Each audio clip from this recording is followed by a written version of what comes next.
Cette femme vend tout pour soigner son mari malade, qui par la suite la quitte une fois guéri.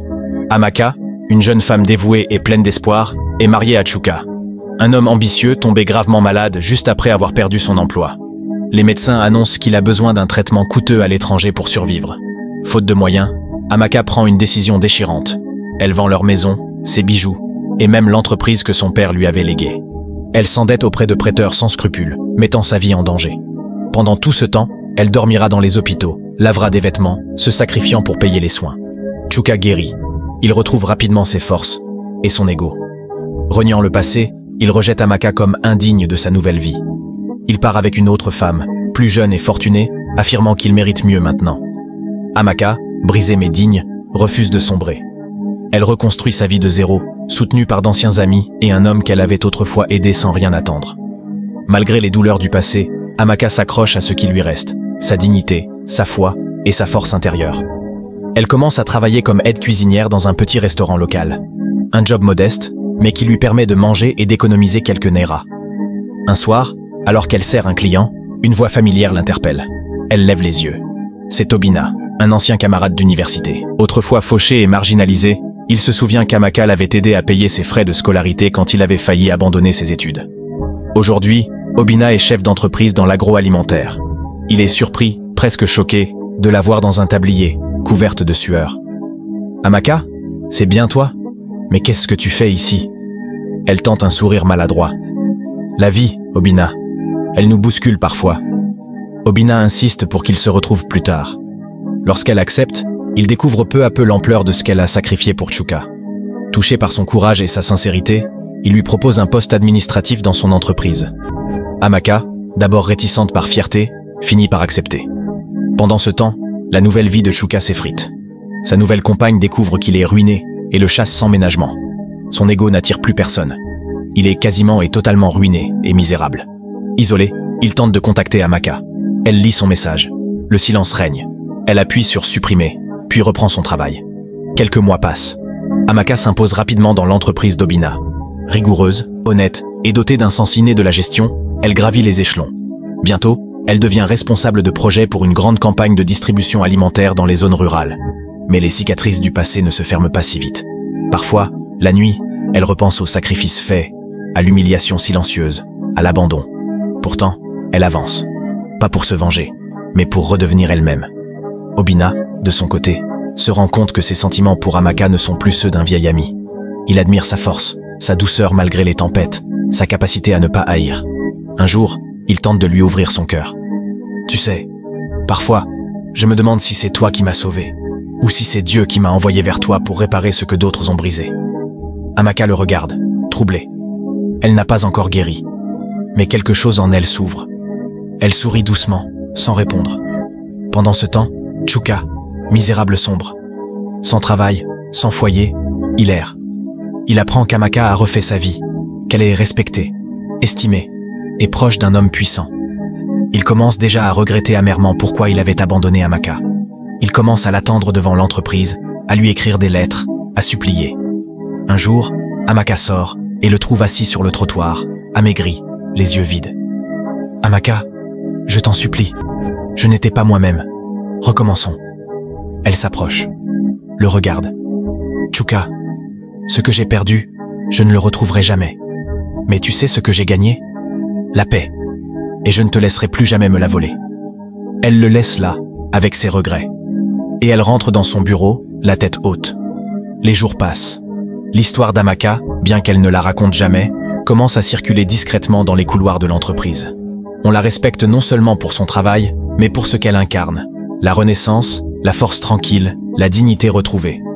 Un matin, Obina entre dans le bureau d'Amaka. « Il y a un projet auquel j'aimerais que tu participes. Une fondation. Pour les femmes abandonnées, ruinées, brisées. Comme toi, autrefois. » Amaka reste silencieuse un instant, les yeux embués. « Tu veux que je transforme ma douleur en espoir pour d'autres? » Exactement. Tu n'as pas souffert pour rien. Elle accepte. En quelques semaines, la fondation IFE, Amour, en Yoruba, est lancée. Elle offre des microcrédits, un refuge pour les femmes en détresse et des formations professionnelles. Amaka devient un visage de l'espoir, même si elle reste humble, loin des projecteurs.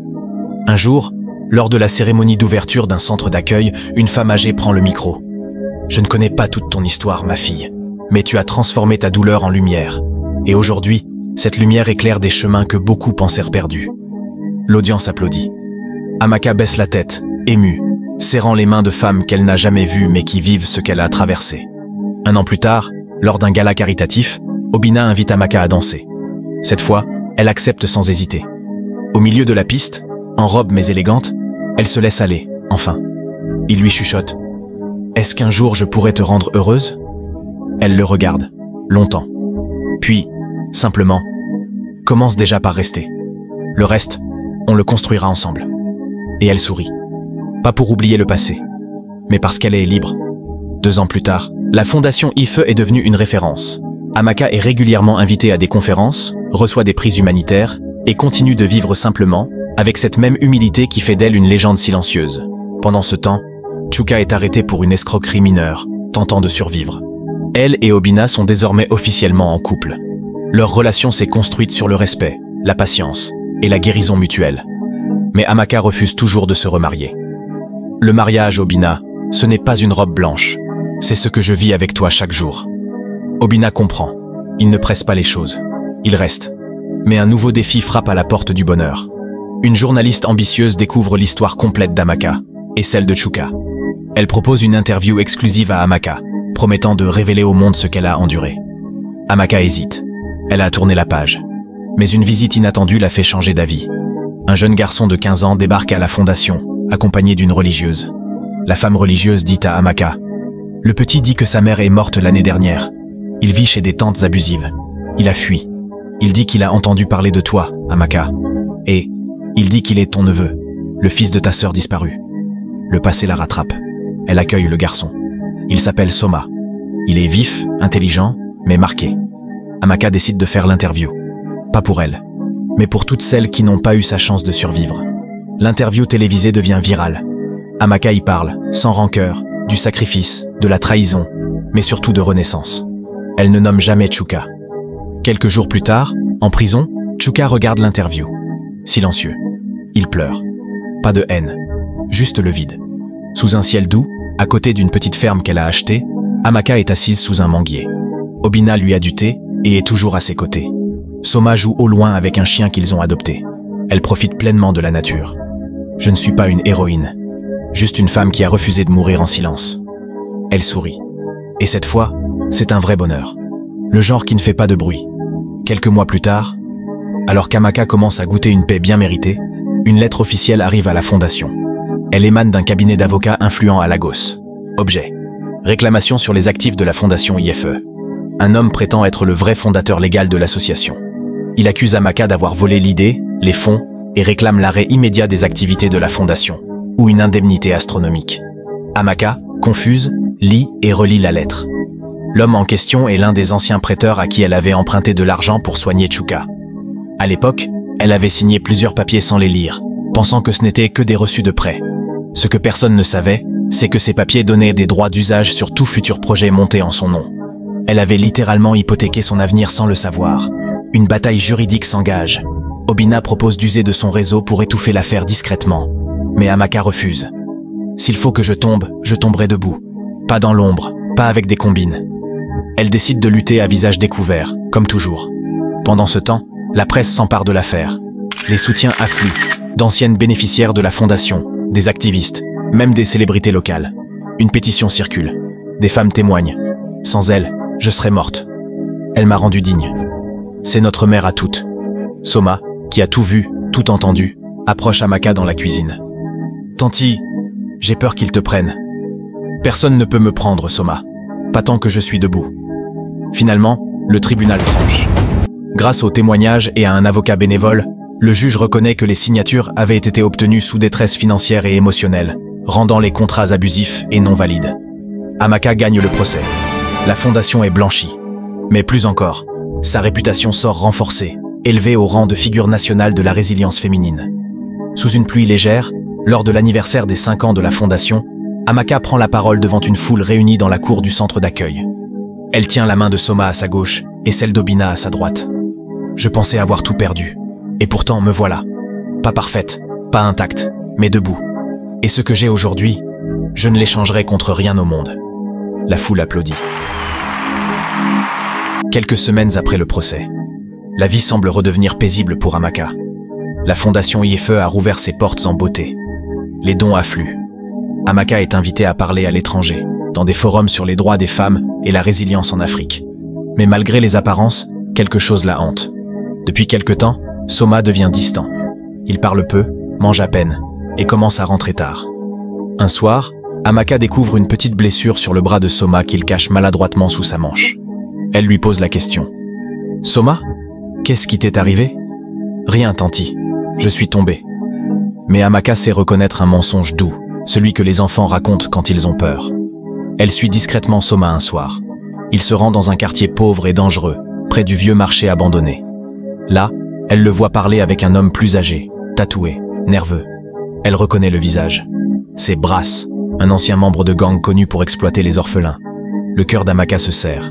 Elle rentre sans se faire voir. Le lendemain, elle confronte Soma calmement. Il finit par craquer. Il pleure dans ses bras. Ils me suivaient depuis l'orphelinat. Ils disent que je leur dois. Ils m'ont retrouvé ici. Si je parle, ils disent qu'ils vont te tuer. Amaka sent un frisson lui traverser le dos. Cette fois, la menace n'est plus une trahison amoureuse ou une bataille juridique. Obina veut alerter la police, mais Amaka refuse. Elle connaît la lenteur des autorités. Elle décide de prendre les devants, à sa manière. Elle rend visite à Papa Kalou, un ancien chef communautaire et ancien criminel reconverti. Il vit dans un petit village reculé, dans le delta du Niger. Elle avait aidé sa fille, une ancienne prostituée, à ouvrir un atelier de couture. Quand il la voit arriver, il dit simplement « Je savais que tu viendrais. Tu es comme une rivière, calme, mais puissante. Que veux-tu que je fasse ?» Amaka lui explique. Il hoche la tête. Ces garçons ne respectent que la peur. Moi, je leur parlerai. Une fois. S'ils ne comprennent pas, alors, je leur rappellerai qui je suis. Une semaine plus tard, dans une ruelle poussiéreuse, Papa Kalou rencontre Brass et son gang. Il ricane, mais Papa Kalou n'est pas venu seul. Des anciens du quartier, des maires, des anciens délinquants réformés, se tiennent là, en silence. Tu veux toucher à la seule femme qui n'a jamais rien volé à cette terre? Essaie seulement. Brass comprend qu'il a perdu. Il disparaît quelques jours plus tard. Certains disent qu'il a fui vers le Ghana. D'autres, qu'il a changé de nom. Quoi qu'il en soit, Soma est en sécurité. Amaka, bouleversée par cet épisode, décide de créer un nouveau centre d'accueil pour jeunes garçons des rues, dans la zone même où Soma avait failli basculer. Elle lui dit un jour « J'ai échoué à te protéger à temps, mais à travers toi, je vais en sauver 100, 1000. » Soma sourit, pour la première fois depuis longtemps. Pendant les travaux, Amaka découvre un vieil entrepôt désaffecté à côté. En explorant, elle trouve des graffitis, des noms, des messages. C'était un ancien repère de gang, mais aussi un refuge caché pour les enfants fuyant les violences. Elle décide de transformer ce lieu sombre en lumière et l'appelle la Maison du Retour. La Maison du Retour fait le tour des réseaux sociaux. Des journalistes viennent du Canada, de France, des ONG veulent collaborer. Amaka reçoit une invitation officielle de l'ONU pour une conférence à Genève. Elle hésite. Elle prend Obina à part. Et si je deviens ce que j'ai toujours fui? Une image, un symbole, et que j'oublie les vraies personnes? Tu n'oublieras pas, parce que toi, tu ne t'aimes pas pour ce que tu fais. Tu t'aimes malgré ce que tu as traversé, et c'est ce qui te rend vrai. Elle accepte l'invitation. Le jour du départ, l'aéroport est bondé. Soma lui serre la main fort. Promets-moi que tu reviendras, pas comme les autres, pas changé. Je ne peux pas te promettre ça, Soma, parce que je ne reviens jamais la même. Mais je reviens, toujours. L'avion décolle. Une fois arrivée, Amaka monte sur scène. Elle n'a pas de discours préparé. Elle respire, regarde les visages venus du monde entier. J'ai vendu tout ce que j'avais pour sauver quelqu'un, et il est parti. Mais dans cette perte, j'ai découvert ce que j'étais réellement capable de donner. Et ce que j'ai reçu ensuite n'avait pas de prix. Silence dans la salle, puis un tonnerre d'applaudissements, des larmes, des sourires, des cœurs touchés.